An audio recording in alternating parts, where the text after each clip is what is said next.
तर नमस्कार पब्लिक, मी तुमचा व्लॉगर येस. आपण चाललोय साताऱ्याला. सकाळ सकाळी आपण 6 वाजता निघलोय. बारीकमध्ये असा पाऊस पडत होता. मग जा म्हणलं हळूहळू, का आपल्याला गडबड नव्हती, कारण कॉलेज होतं आपलं 10ला. मग लागलो आपण NH4 हायवेला. मग काय आपण सुट्टी देतोय? खरं काय ना भावानं, पावसानं आपल्याला पट्टी दिलेली, त्यामुळे आपण सुट्टी घ्यायला लागत्या. मग गप चाललोय 60-70नं.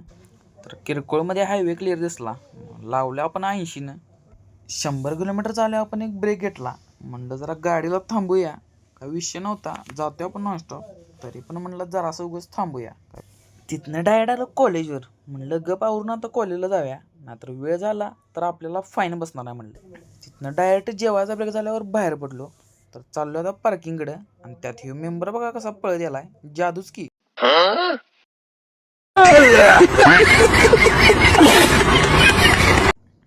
चला मग भेटू आता उद्याच्या व्हिडिओमध्ये. फॉलो करा, सबस्क्राईब करा आणि सपोर्ट पण करा.